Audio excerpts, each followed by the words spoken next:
Magandang umaga po mga ka-farm. Andito po ako sa bayan ng Lopez, Quezon. May binisita po ko rito ang property na may kabuuan pong humigit kumulang pong 4 hectares. Na ayon po sa ating mga guide, ito daw pong pinakapuno ng nyog na to, ang pinaka-bound start ng property. Papunta daw po dun sa baba, kasama tong kabila. Kaya ito po, kabilaan po ito mga ka-farm. Bali, natuhog po ito ng barangay road. Kaya kung nyo pong makikita, yan po yung pagkakahile-hilera ng nyog. Yan po yung boundary po ng property. Papasok po kami dun sa area mga ka-farm. Nanggaling po kami dito sa National Highway. May dinaanan po kami barangay road na kasalukuyan pong under development pa po siya mga ka-farm. Pero meron na po existing barangay road sa area. At ito pong property mga ka-farm ay natuhog po ng barangay road. Tara po, samahan nyo po kami puntahan yung gawing ibaba na sinasabi nilang flat na area mga ka-farm. Ito po mga ka-farm.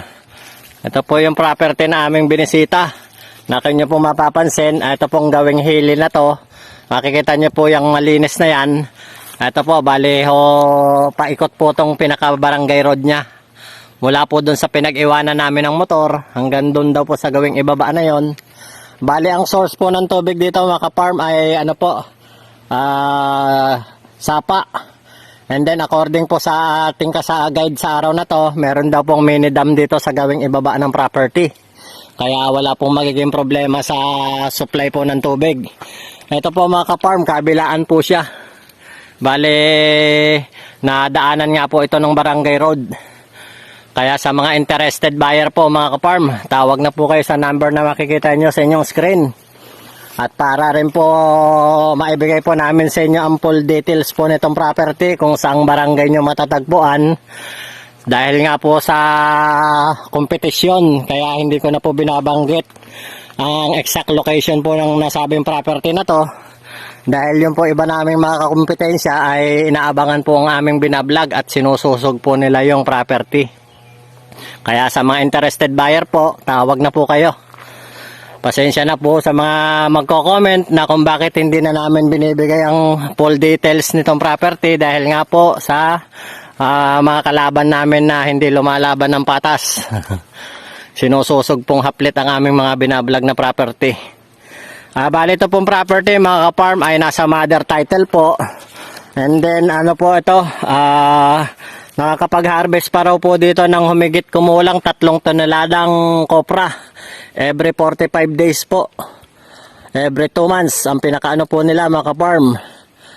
Bali marami rin po ritong mga hardwood dito po sa area. Kagaya po ng Jimelina, Bongliw, Antipolo, meron din pong anahaw sa kapuno ng kawayan. Ang fruit bearing naman po mga ka-farm ay dito po meron po mangilan-ngilang puno po ng mangga. At saka po meron po kaming nakita rito ang puno ng pili. Ito pong area na to. Sa gaway po na to meron pong puno ng pili.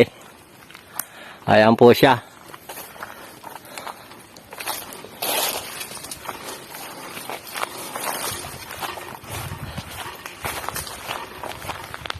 Ito po yung mga gawi po ng puno ng kawayan. Ayan po yung sapa sa gawing ibaba na yan. Kasama pa yon. Ayan po, kumabila pa daw po dun sa hili na yon. Bali, pag nalinis po ng husto itong property, makikita nyo po ang kabuuan niya mga ka-farm.